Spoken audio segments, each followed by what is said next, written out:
So I usually take the GO train to get to work. GO train, for those who are not familiar, is just like the main train route to get to Union Station in Toronto, which is like the Grand Central Station of Toronto, just not as grand.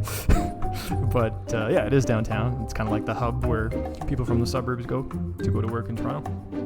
And there's a section of the train that is like a designated quiet zone. And in the morning at like 7 a.m., there's always one person who's not quiet. So recently there was this lady having like a very loud argument with, I imagine it was her husband, about the right food to feed their dog, which was like, on one side like annoying, but also like it was like watching a car crash. Like it devolved into like swearing, like, you don't care about our dog, what kind of fucking owner are you?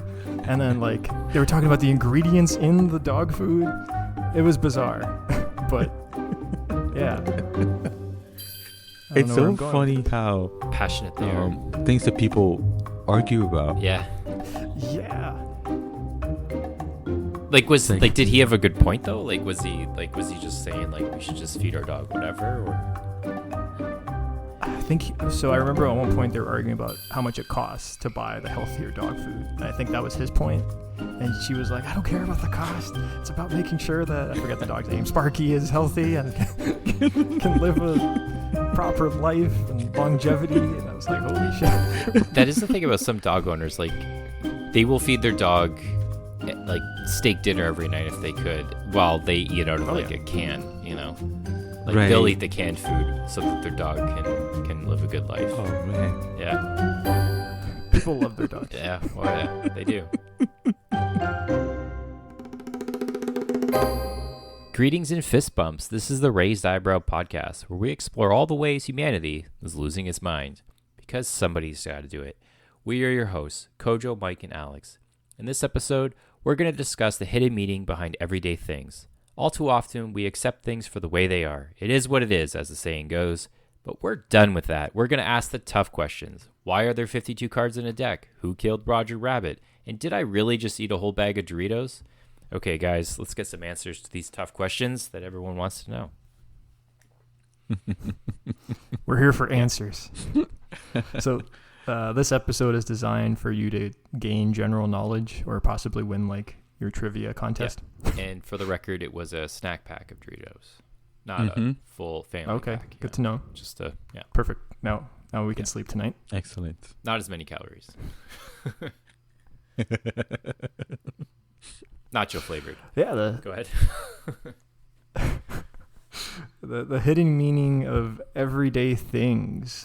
Who wants to go first? We can start with maybe something with relating towards food. So like serving yourself ketchup. You can only see this in certain kinds of ketchup, and then the mustard. So the plastic cup that covers the mustard tip. Yeah. Once you open it, there's a lock mechanism on all the way on the bottom. So like you open it and then you tilt the head all the way down, and then it clicks, and that allows you to put mustard on your sandwich without like just having like it flapping it all over the place. Oh yeah, like Yeah, hidden product it's- design features. Yeah. Yeah. Right. Yeah. Controlled portions. Yeah, that's interesting actually. Yeah, I've seen those on a few Like, things. Yeah. Yeah, if no one tells you, you would never know. Like I've been using ketchup for a while. Not just ketchup, but like these are not the glass ketchup. This is the plastic. Yeah. So mustards would have it. And I never knew that was a feature you could do. Yeah, product designs. I wonder when they started to like try to optimize everyday products. Like what was the first product that was a game changer? We could go down the rabbit hole with this, I'm sure. Yeah. Like when it comes to food, there's so many of these product design tips. Like even for fries, for instance. So you buy fries and it comes in that cone-shaped paper. Mm-hmm. There's a little flap that you can flap it and it becomes a place where you can put ketchup for your fries. No way. Yeah. Some more general knowledge for you. Or the Asian food Um, takeout containers. It unfolds and creates Oh a yes, plate. that one too. It's another one. Yep. Yep. Coffee cups. At what point did coffee cups get like the extra layer so you don't burn your hand? That one is so. I was in Copenhagen, and they don't have that issue with like. I mean, they don't have to indicate on the cup that it's hot. Americans Interesting. have to indicate. There was a good documentary, like I want to say like 10 years ago. It was called Hot Coffee, and it was based on. You guys might have heard there was a McDonald's incident. We're just reporting the story here. We're not taking sides. Disclaimer: please don't sue us. There was an older woman who like spilled hot coffee on herself, and she burnt like her crotch area, her leg. It was bad. But the whole documentary basically looks at like how American society is a very like legal, like, as in like everyone likes to sue each Yeah. other. Her name was Stella Like- Liebeck. They just Yeah. oh, there you go. So they just like abuse the legal system as much as they can. This has happened for decades to the point where like everyone will just sue everybody for nothing. So with products, you see like extra disclaimers like this cup contains hot liquid, you know. But in European countries like Denmark, let's say, it's just like, go live your life. We're not going to sue you. Just don't spill this thing. And if you do, it's your fault. Yeah, their legal system's definitely different. This is from Consumer Attorneys of California website. Says, quote, in 1992, 79-year-old Stella Liebeck bought a cup of takeout coffee at a McDonald's drive-thru in Albuquerque and spilled it on her lap. She sued McDonald's, and the jury awarded her nearly $3 million in punitive damage for the burns she suffered. I got to go drop some coffee on my lap. I'll Yeah. be back. That is insane. Yeah, it's crazy. But yeah, so that documentary explores like the American legal system and like, was it McDonald's fault or was it the woman's fault? Like it's actually quite interesting. I saw it a long time ago, but if you guys are looking for a documentary to But watch, if you order hot coffee, you possess the knowledge of the temperature of the food item that Yeah. you're ordering. So how is that a Yep. surprise when it burns you? It's like yeah, that was the outrage at the like time. ordering hot And wings also and be like, oh, my mouth is on fire. Like, well, you ordered hot wings. my fingers burned. Also, it was a drive-through, so it happened in her car. So people were like, okay, but you're driving, so like secure the friggin' Yeah. cup, right? Yeah, there was a lot of arguments for like people were in two camps, like this poor old woman, and also like this poor old woman should have been safer. So I'm not going to take sides because I don't want to get sued. Don't sue me. Yeah, just watch the documentary, people. All right, next fun fact. So I'll go next since we're in the topic of food. Fun facts about salt that you might have heard of, but we can dive into. So salt was actually used as currency back in the day. Ooh. Yeah, interesting, right? So salt has been pretty important to human history, in particular exploration. So since among other things, it allows people to preserve their food, it allowed them to take it with them on long journeys. So salt was super important to the ancient Romans to the point where they actually used it as money. And they used it to pay their soldiers in rations of salt. So in fact, that's where the English word for salary comes from salt, which they paid Roman soldiers back in the day. And it's also where the English word for salad comes from, which was named not for the leafy greens, but for those like the same Romans used it to sprinkle their greens with salt, and that improved the flavor. So it ended up being called salad. Fun fact there.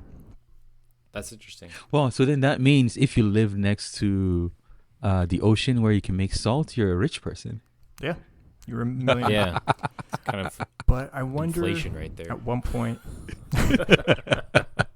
Yep.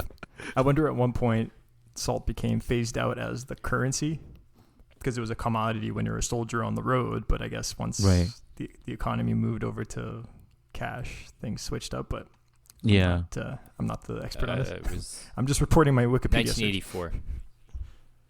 Okay, yep, that makes sense. Actually, in ancient Egypt, they were paid in grain, Oh. Yeah. I think I knew that. and that was, I can't remember the year, but it was that was also the first workers' strike too, because there was yeah. So it's ancient Egypt. Their pharaoh at the time was, the workers were building some pyramid monument thing going on, and No big deal. they there was like high the food consumption was kind of really high and the production was really low, and they weren't able to pay them, so they went on strike. They didn't work. And then the guy who's managing, there were people who were managing the work, the pharaoh was coming down to kind of see the progress, so they kind of had to get the workers back to work so that the pharaoh didn't find out. So they kind of paid up the workers, and it was the first known strike in human history. Interesting. That's Ancient interesting. Egypt. Yeah. It's their fault. Yeah. They wanted rights. Yeah. Well, it's kind of interesting how like that concept has been it's not a new concept.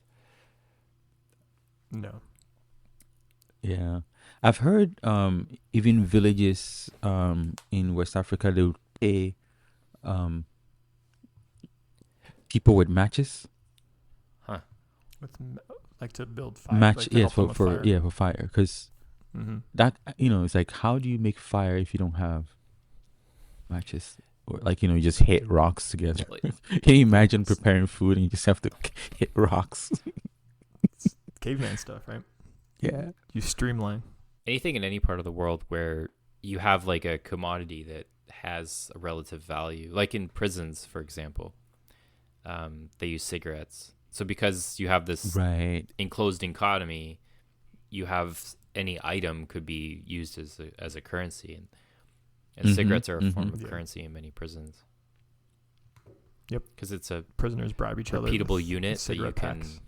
dole out. 10 cigarettes for this, 20 for that. Mm-hmm. Mm-hmm. But then how I do they watched- get the cigarettes? They smuggle it Yeah, in. smuggle, or people would give it to them. Because cigarettes keep the prisoners calm, so the jails are not opposed to it. Oh. Or you can buy it in the commissary in some of them, I think. I don't know. But I've never been to So prison, that's not I the best wouldn't know. place to go to quit smoking. No. And also, if you run out of cigarettes, the prisoners stop being calm. So it's kind of a catch-22. Yeah. So They did one bring experiment. in the cigarettes, They I guess. played classical music in the common areas, and to see Mhm. like would that keep the prisoners calm, and fights and aggression dropped. And then the experiment ended, and so they stopped playing it because there was no need for it. And then the prisoners asked for the classical music to come back because they enjoyed it. Huh. Yeah. I wonder what music was it, like Mozart? Or Yeah, it was like all the some it was classical like music is- anything that was like you would consider classical, like Mhm. Mozart, Bach, Beethoven. Yeah. Because there's some classicals that were made for war. exactly. Oh yeah, like I think it war was like epic more classicals. of the calming kind, not the epic kind. It's like okay, Yeah. like peaceful Viennese symphonies as opposed to like Yeah, epic Yeah. war. symphonies, concertos, Orchestral. ballets. Yeah, Gotcha. They start fighting. Do this for your ancestors. war music. Hey man, like some of the best classical music is like war inspired, right? Or Yeah. like tragedy based. Yeah. Actually, with some of the songs, the names that they have have an interesting origin. So there's one song called Green Sleeves. It's classical Ooh, music. Green You probably heard it before. You probably can't play it because it'd be copywritten, but if you Google Green Sleeves, you'll get it. And where the term comes from is, so like in the Victorian times, they would have like the white kind of like underlayer that they would wear. It was like a cotton shirt. And so Mhm. when two people would be very promiscuous with each other and they would lay down on the grass lawns of England, their sleeves would kind of rub up against the lawn. So they would get green sleeves. And it was a term for somebody who is a lady of the night, essentially. Yeah, or a harlot. Prostitutes. Yeah. So that's where the term Greensleeves comes from. But it's a good song, actually. A lot of people like it. It's popular. If you Google it and listen to it, and you'd be like, "Oh, yeah, that's I've heard this one before." Yeah. But moving on to one of the questions that we teased off the top, which is why are there 52 cards in a deck? Do you guys know why there are 52 cards in a deck?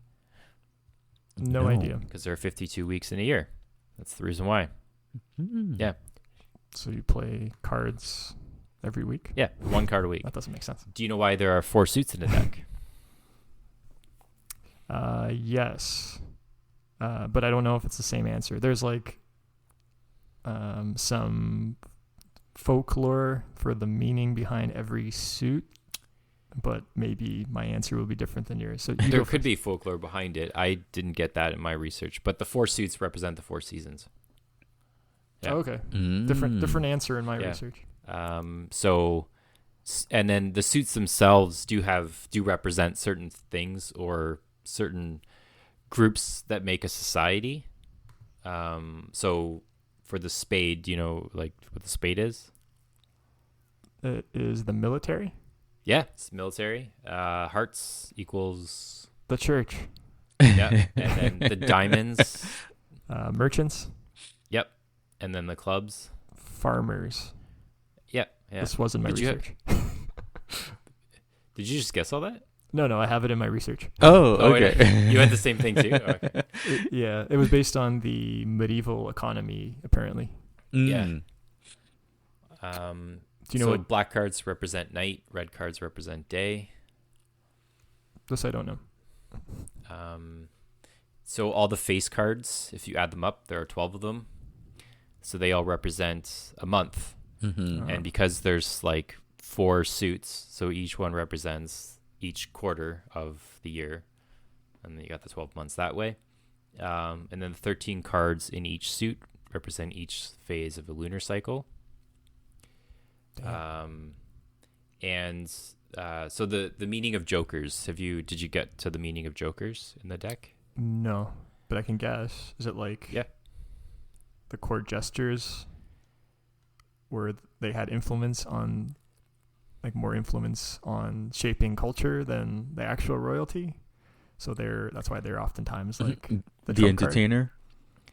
Yeah, like that's kind of where the design of it came from for sure. And it probably had something to do with like that more feudal economy because that's where the suits come from. But the purpose why you have 2 jokers in the deck, I guess that's more specifically. No, I'm not sure. So the deck is, in general, as you probably got the gist of, it represents a calendar, right? So if you look at the calendar, if you add up all the cards, so like ace equals 1, 2 equals 2, jacks equal 11, queens equals 12, kings equals 13. If you add up all those cards, you get 364. Oh. So to make a full calendar, you need a joker, 365. But if it's a leap year, you add the other joker, 366. Wow. So there's 2 jokers in a deck. So detailed. Yeah. And then how about the meaning of ace? Did you come across that? Nope. So this one's a fun one. So this one comes from the Latin word for unit. Okay. So like if you think of like 1 unit, if you see it on the card, like ace 1 unit, 2 has 2 units on it, so on and so forth. Mm-hmm. So eventually the games that became popular had an ace that had a lot of value to it, like blackjack. Ace has a lot of value to it, right? Because it could equal 11. Right. So getting an ace was a good thing. So the word ace came to mean a good thing rather than just like a unit of measurement. Yeah. 1 item. Got an ace. Yeah. Yeah. Did you get to the meaning of each king? No.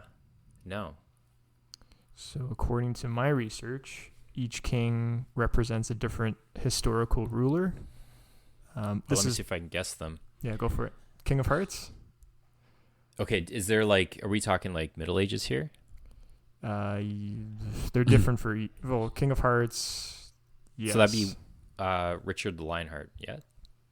No. King of Hearts is Charles. or Charlemagne. Charlemagne. Okay. Not Charlemagne the God from the Breakfast Club. Charlemagne, the king. No, it's Charlemagne from Breakfast Club. Yeah. Okay. The King of Spades. Any guesses? Michael J. Fox. No. Wait, King of Spades would be William the Conqueror? Nope. So no, this is not medieval times. No, this is just Oh. all over the map. Oh, we're just all over. Okay. Are they European? No, Shit. it's I don't supposed to know. be Genghis Khan? No, King David. The Oh. biblical King David. King of Diamonds is Julius Caesar, and the Okay. King of Clubs is Alexander. Augustus? Nope, Oh, the Alexander the Great. Huh. I couldn't find the meaning as to why these guys are related. It's just like folklore in the card playing world. So Huh. it is what it is. But what we do know is that the King of Hearts is the only one with a mustache. Sorry, without a mustache compared to all the other ones. So go figure. Some playing card folklore for you. Yeah. Interesting. Yeah. Where were playing cards invented? I have no idea. We need to Google this. I'm on it. Oh, China. Oh, really? 1000 AD. Huh. They did So- not reach Europe until 1360. Would not it be the directly from China, same, came like through Egypt. kings and hearts and all that, or it was different? I don't know. Let's see. Interesting. Let's go to the Fountain of All Knowledge, Wikipedia, because this is definitely accurate. It's the Oracle. Yeah. Let's see. It was invented in the Tang Dynasty around the 9th century. Because would they have heard of Charlemagne, or is that just that came later? Maybe that was like when it was coming to Europe, they adapted it to. Right. And it got to Europe in the 1300s, apparently. Yeah. I think that explains it because it's paper, right? Yeah. Yeah. Good call. And they're all about Christianity in Europe, right? Mm-hmm. King David was king of spades, supposedly. And then the Romans, Caesar, and that was it. Alexander the Great was around. Well, there's different types of like playing card suits. So the ones that we're familiar with is the French, which is hearts, diamonds, clubs, spades. German is hearts, bells, acorns, and leaves. Mm-hmm. Italian is cups, coins, clubs, and swords. Or suns instead of coins as well. Spanish is cups, coins, clubs, and swords again. And then Swiss German is roses, bells, acorns, and shields. Those Interesting. are the, yeah.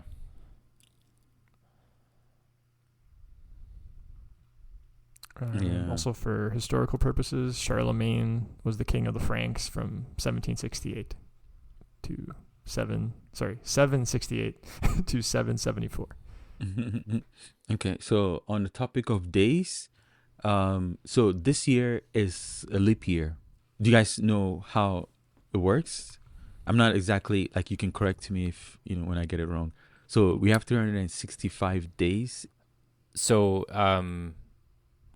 there's an extra 6 hours or 0.25 days every year. Right. So after 4 years, that makes the one extra day. Exactly. But it's not accurate too. There's an extra 9 minutes because that's how long it takes the Earth to Right. go around the sun. So our days don't line up with the Earth's rotation. And I think the 9 minutes, they kind of just like adjust the course of the year. Mm-hmm. And then they, it falls into a leap year. Yeah, and they have a leap year. Yeah, yeah. I had this in mind too. There's in 1582, the Julian calendar had accumulated 10 extra days because of the leap year, because they weren't really tracking this properly. And so it takes 365 days, 6 hours, and 9 minutes for the Earth to revolve around the sun. So every 4 years, you have a leap year to account for that. But when you look at over the course of multiple centuries, those 9 minutes begin to add up. Right. Eventually added up to 10 extra days. And this caused a problem for the church because Easter kind of kept getting moved around and it was getting closer and closer to Christmas. And they wanted it in spring because it's supposed to represent new birth, new beginnings. Right. It's better So- marketing. Better marketing, yeah.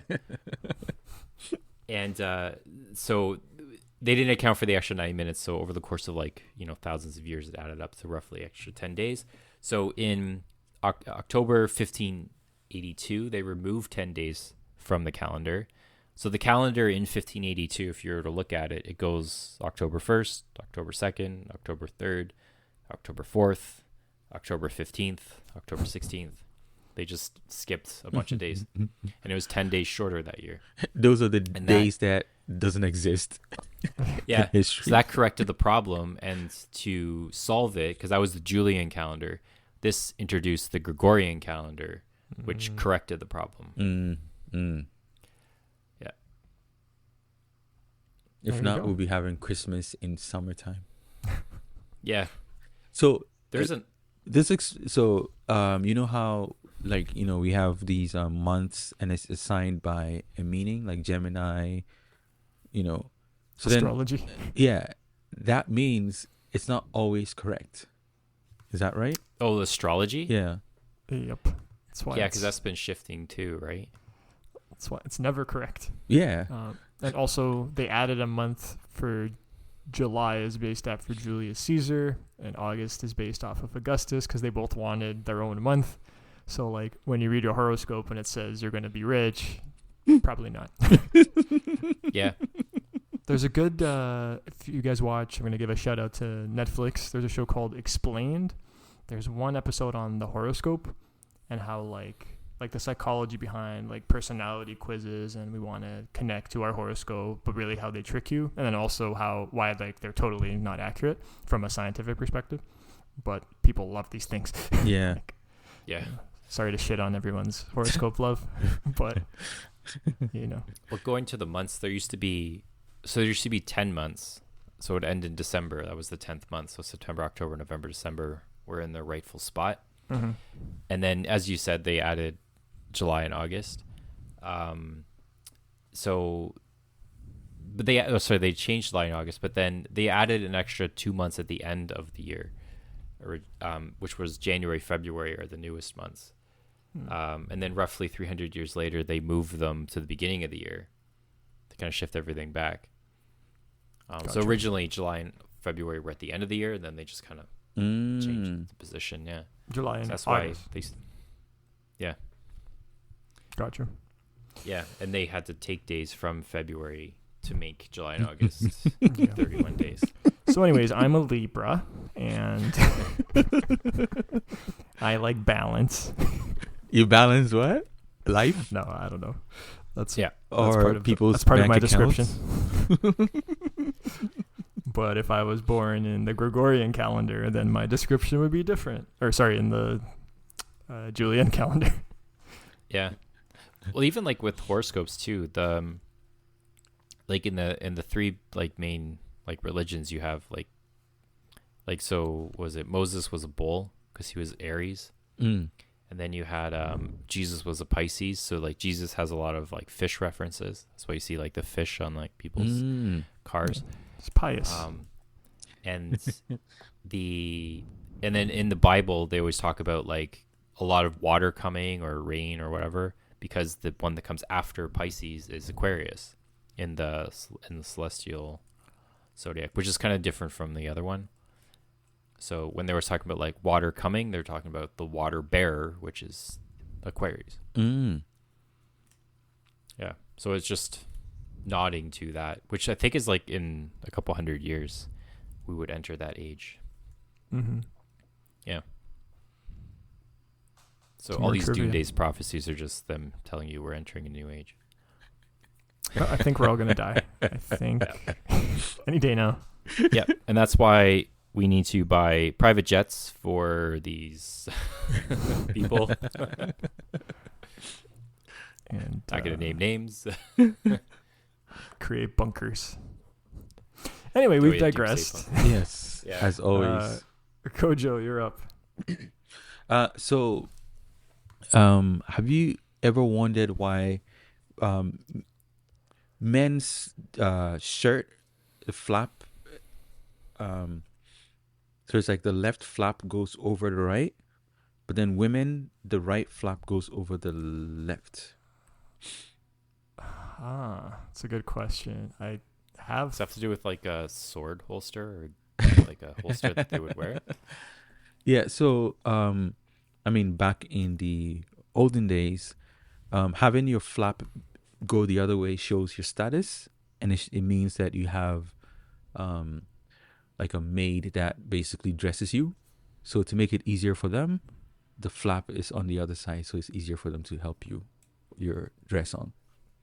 interesting. Oh. So that stuck around Yeah. for like common folk. Right. Not So now we still do it, but it doesn't really make any sense. interesting. Yeah, fashion things are always bizarre like that. But it usually comes from like who created the fashion back in the day. It was like the elites, Right. and eventually it trickled down to the peasants Right.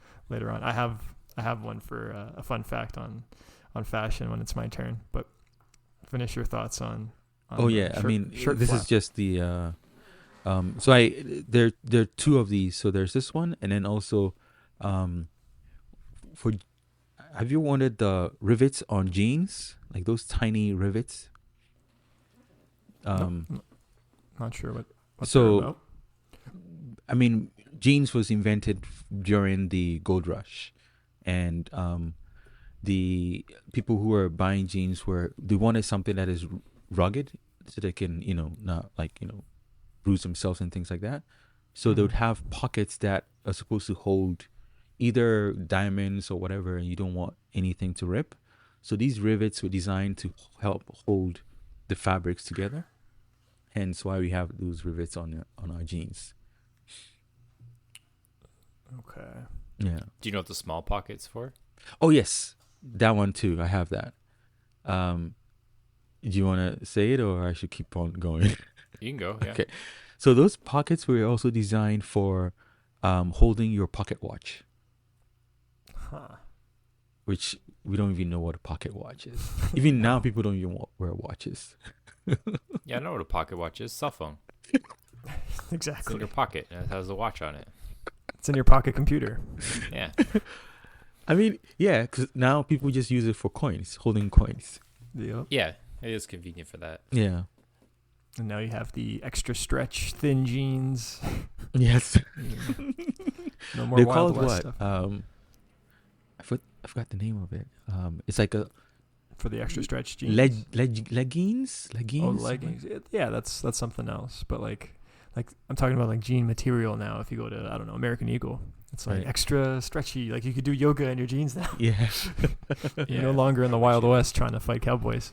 Or With jeans your- that are worn out so that you look like you're coming from the gold rush. Yep. Or like when I was a kid, they started the holes in your jean fashion, and Yeah. I remember my dad being like, "What the hell is this?" You look like a poor person. Yeah, like, why are you paying more money for like destroyed clothing? This isn't value.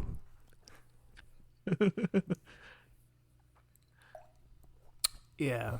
I heard Fashion you're stuff's not interesting. supposed to wash your jeans. You're not supposed to wash your jeans. Uh-oh. I wash my jeans a lot. Huh. Yeah. Well, I mean, not. Yeah, like once in a while. Like Yeah.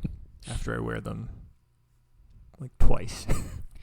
The average American owns 7 pairs of jeans. Huh.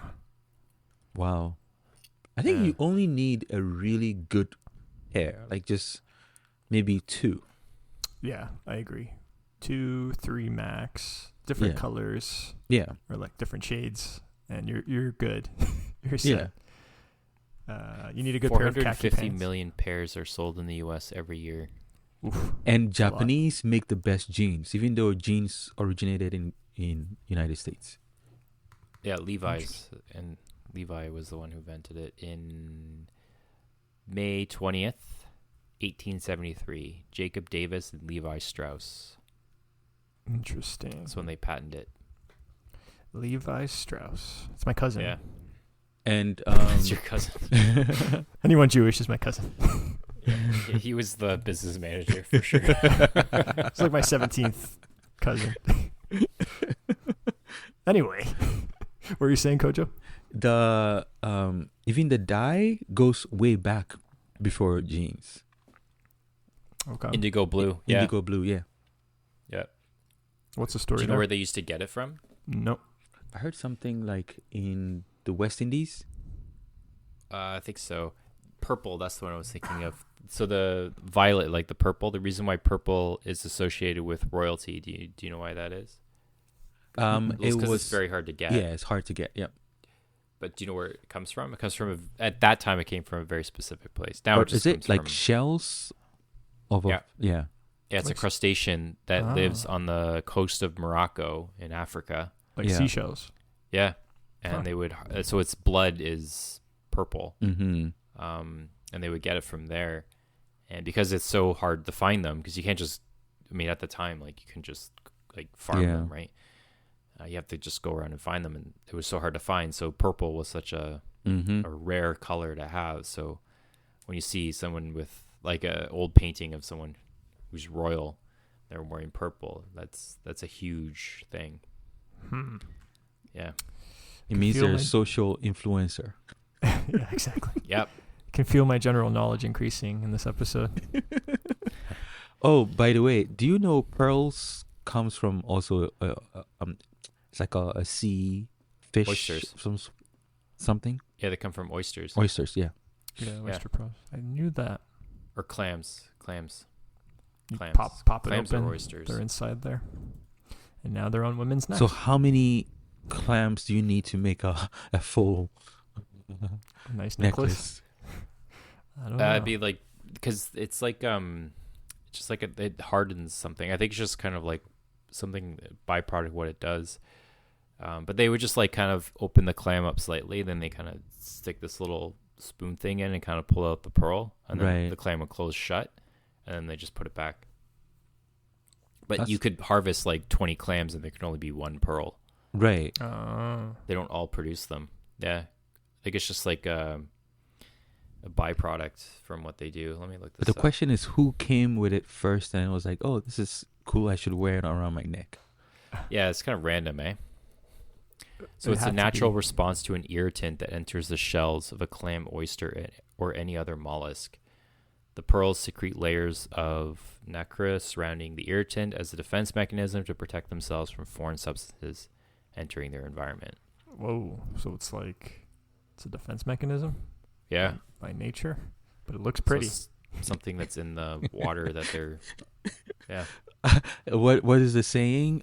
Someone throws oranges at you, you make pearls. Yeah.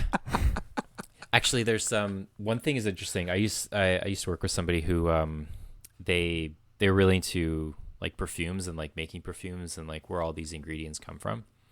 And so one of the rarest forms of, I'm gonna have to look this up. One of the rarest forms of ingredients to use for perfumes. It comes from whales, but do you know what part of the whale it comes from, or what The essence penis? of the whale it is?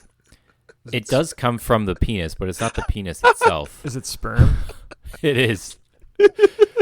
Yeah.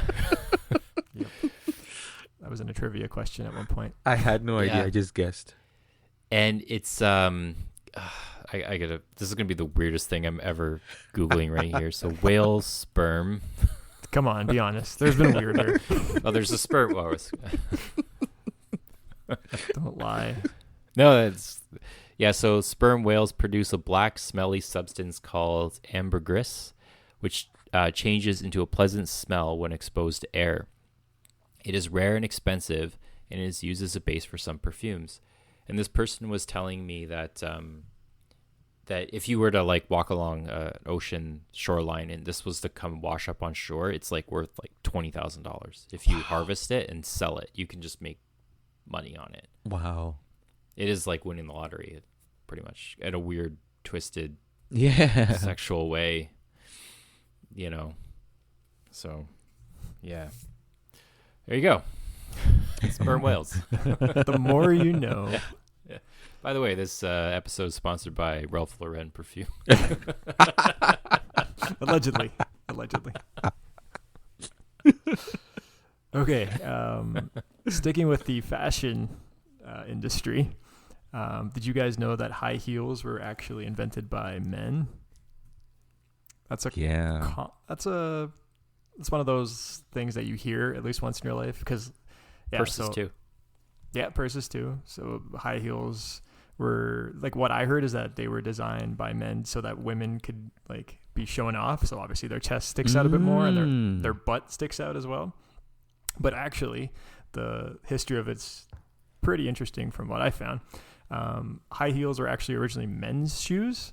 So in the 10th century, we lived in a horse riding culture. Most of the societies around the world did. Because of different wars were fought on horses, right? And those who had the elite influence to shape culture figured out that the human foot would stay more firmly on the stirrups if the shoe had a bit of a raised heel.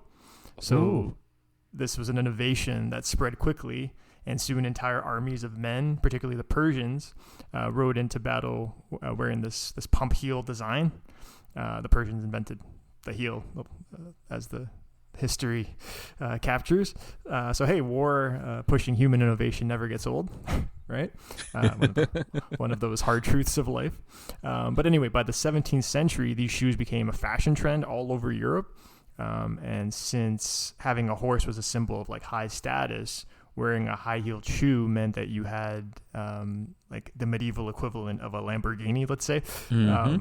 Like it was that high status. And eventually both men and women of high status wore heels until they ultimately fell out of fashion for the men of like high status society. But women just kind of took advantage of like the body flattery aspect of high heels. Never mind the comfort thing, which disappeared until this day. But eventually it reached like the peasant classes of society, and now everybody wears high heels. So fun facts. Well, heels on men's shoes, they're still there. Like if you get a dress shoe, there's still like the heel there. Right? Yes, but it's not the like the angular heel. It's not as prominent. Yeah, the ones that make your feet sore, like extra sore, that women wear to the club. Speaking of war inventing stuff, so facial tissues. So in World War I, facial tissues, most popular brand name for that is Kleenex, was invented as a filter to use for gas masks. So like a single-use filter they could put in the gas mask and take out. And it was also used as a substitute for surgical cotton dressing. If you need to, because these are like disposable little things, right? Easy to produce. Right. But then after the war, because they invented this and produced it, kind of there's other needs for it. So Kimberly-Clark in the 1920s would reposition this product for everyday people, and its original use was for makeup, take your makeup off because it was really convenient that way, and then to blow one's nose was also another use as well. Yeah, but it was originally used for gas masks. In the war. Didn't know that. Yeah, the war industrial complex. Yeah, took us to the moon allegedly. Yeah. But, or sorry, speaking of going to the moon, is so when NASA and Russia or USSR were having like their space race in the 1960s, NASA spent all this money trying to come up with like a pen. They called it the space pen, where it could write upside down. It could write in 0 degrees. It could write in all these like averse conditions, whereas normally your ink would dry up. Right. The Russians just use a pencil. Yeah, why not just use pencil? Why go the extra, invent something where you can just use a pencil? It's a cost-saving solution. Yeah. Yeah. Smart. One thing that I heard on a podcast from a friend of mine, she was featured in a Monocle, and she spoke about wool. NASA uses wool for all their clothing, which was interesting. Like, it's like, wow. Do you know why? Did she mention why? I think she did mention why, but I forgot. They use merino wool. They avoid using other things like cotton, polyester, because they melt. Yeah. And merino is like a sheep. type of, it's a sheep, right? Like a thicker type of sheep breed. Is that right? Or is it sheep? Like they're like super fluffy. Is it the same animal, or is it like it's a type of sheep? It's like a cousin of a sheep. Merino versus sheep. We're doing research here, folks. Yeah, it's a Mhm. breed of sheep. Yeah, Okay. they have Okay. pretty sweet looking horns. Mm-hmm. Yeah. They look more Yeah. like more manly. It's like the toxic masculine of sheep. No, I'm just talking shit. I'm sure they're lovely creatures. All right, next fun everyday object fact that everyone should know about, or that you didn't know about. Who's up, Kojo or Alex? Oh, okay. So I'm sure everyone has Converse, and we've always wondered, not just Converse, certain boots would have it, where there's certain holes in certain parts of the shoe. Mm. And you wonder. holes. He said what? Speed holes. You run faster. Speed holes. And you wonder why there are these, holes. So for Converse, you can actually lace your shoe. I don't know exactly how, but apparently it helps you the shoe hold onto your feet much comfortably. Oh, you put the laces under your foot, and like 'cause I don't there's know how. holes in the bottom. Because there's the holes in like the middle of your midfoot. Yeah. Yep. Yeah. It's from that part. You can also certain boots would have it so you can tie it around your ankle. Oh yeah, because there's the extra hole, and then for runners they use it to it's like they call it a lace lock. Mm-hmm. So you tie your shoe up, and then you do this extra loop, so that if your shoes come undone, they're not gonna flop around everywhere, Right. and it kind of like keeps your shoes tight. Right. So Also you don't want to helps- run. You don't want to tie your shoes in the middle of a race. Right. It also helps if you don't wear socks, Mm-hmm. and then with like general air circulation. Yeah. And Converse is the first to do this. I don't think so. Hmm. I don't think so.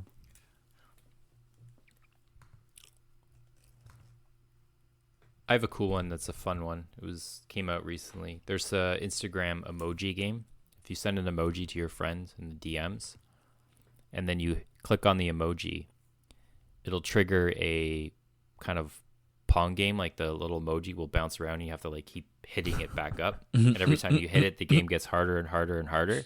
Mm-hmm. And it's fun. Yeah, it's just this little game that Instagram came out Oh, with. it's on 2 Instagram, weeks right? ago. Yeah, it's on Instagram. You just DM your friend Yeah. an emoji, like a thumbs up or smiley face or whatever, Yeah. and then it kind of just bounces around. Ah, so it's kind of like interesting. Google has the browser where if you don't have internet, there's a dinosaur that shows that your Yeah. internet is down, and the moment you hit the Oh. space bar, it would start moving. It's a game. Yeah, I think Facebook Messenger had one where you can send a soccer ball and you do keep ups and you can set a high score and then your friend would see it. Yeah, I Yeah. guess to help with the boredom when there's no chat going on. Okay, so everyday eyeglasses that you see on the street. So wearable eyeglasses have actually been around since the year 1284, but before that, if you were blind, you were kind of out You're of luck. blind. But yes, good luck. You're gonna die. No. So back in the day, when humans needed to read something, you had to lift like a piece of glass the size of a mirror to your face. Eventually just developed into the monocle. You've seen that in like old timey movies. But that was just the best solution that people had come up with for the purposes of solving like vision problems until the 13th century, when some enterprising inventor folks in Italy shrank that glass and created heavy frames so that they could finally be worn on people's noses. A while later, the Spanish folks, Spanish eyeglass makers, came up with the idea of attaching ribbons to that same frame so that the glasses could remain on the wearer's face. And then finally, in the 1700s, fast forward, these ribbons were replaced with the arms that you see in today's glasses, allowing them to like rest comfortably on your nose and your ears.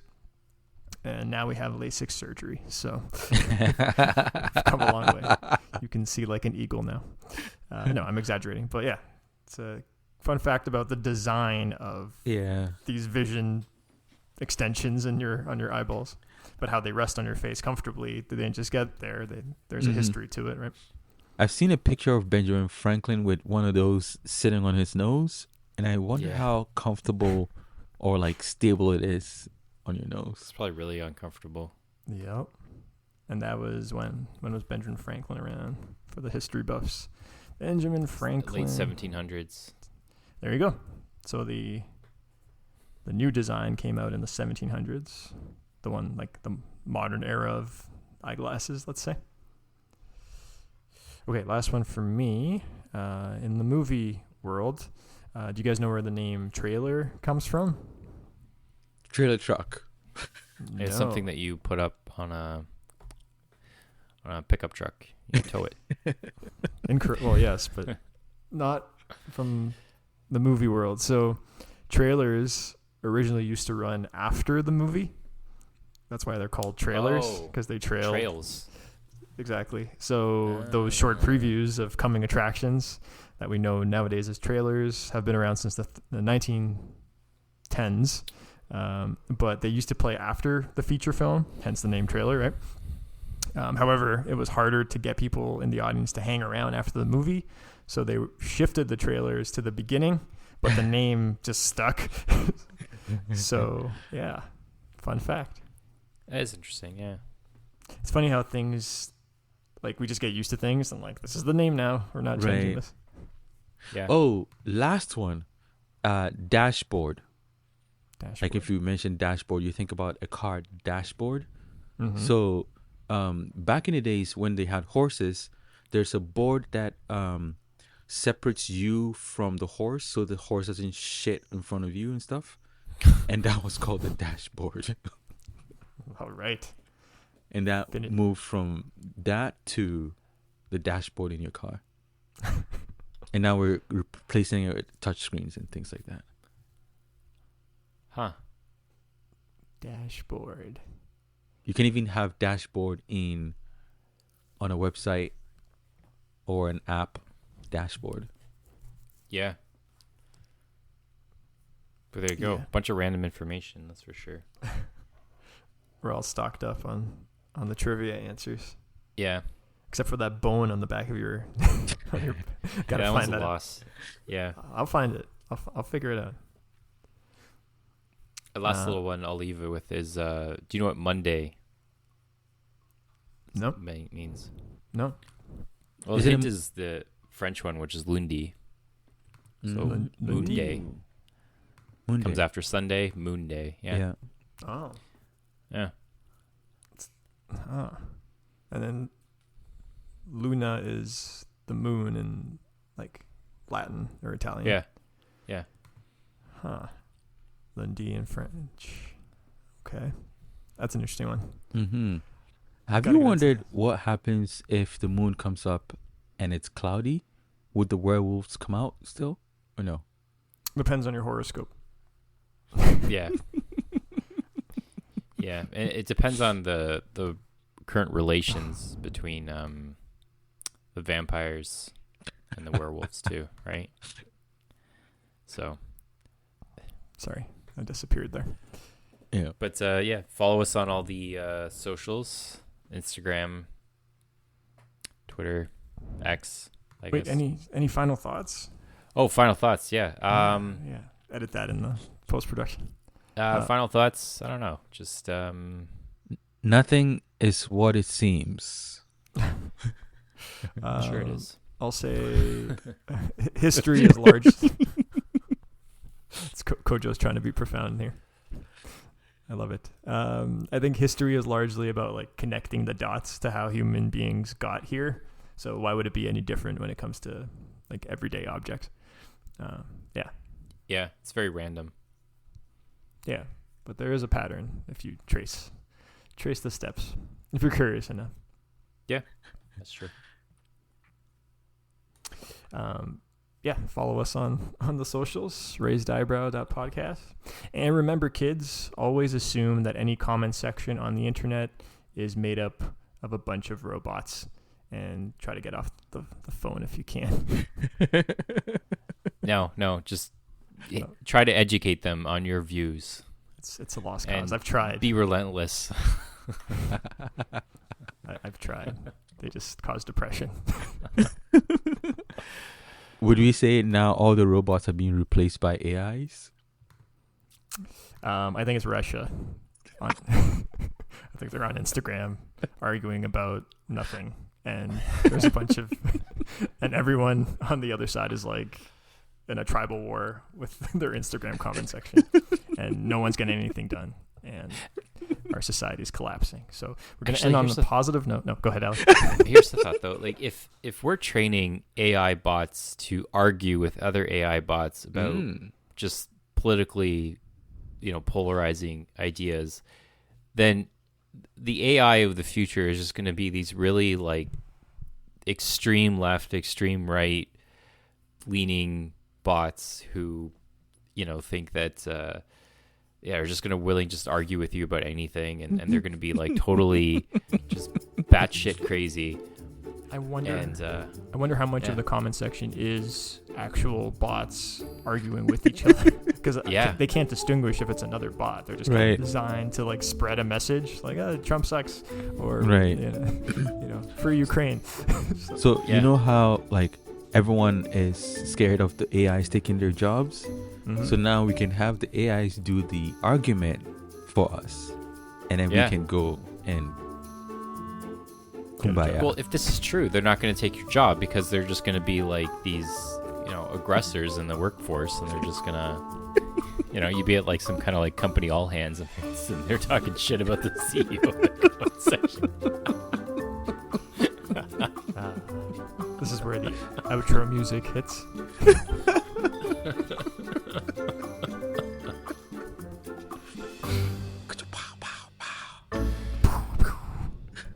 Gunshots.